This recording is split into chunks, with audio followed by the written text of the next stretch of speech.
আসসালামু আলাইকুম। আমরা জানি ভারতের লোকসভা নির্বাচন হয়ে গেল। কথায় বলে অতি অহংকার পতনের কারণ।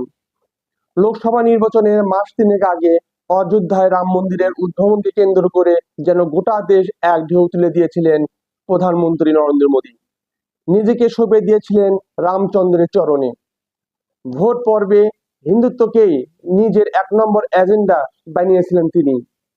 কিন্তু মঙ্গলবার সকালে বদলে গেল সব হিসাব নিকাশ। ফলাফল দেখিয়ে দিল ২০১৪ এবং ২০১৯-এর মতো এবার আর সংসদে নিম্নকক্ষে একক সংখ্যাগরিষ্ঠতা পাচ্ছে না তার দল বিজেপি। পর্যন্ত প্রাপ্ত ফলাফলে এটা নিশ্চিত যে বিজেপি এককভাবে ক্ষমতায় আসতে পারছে না। লোকসভায় মোট ৫৪৩ আসনের মধ্যে সরকার গড়তে প্রয়োজন ২৭২ আসন।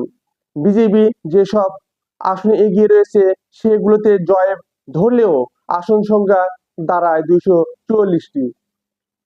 অন্যদিকে একই হিসাব কংগ্রেসের আসন সংখ্যা দাঁড়ায় ৯৮।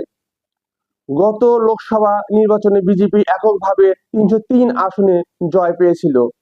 সেবার বিজেপির নেতৃত্বাধীন জোট এনডিএ ৩৫২ আসনে জয় পায়। কংগ্রেস এককভাবে পেয়েছিল ৫২টি আসন, আর কংগ্রেস নেতৃত্বাধীন তৎকালীন ইউপিএ জোট পেয়েছিল ৯৪ আসন। ধন্যবাদ।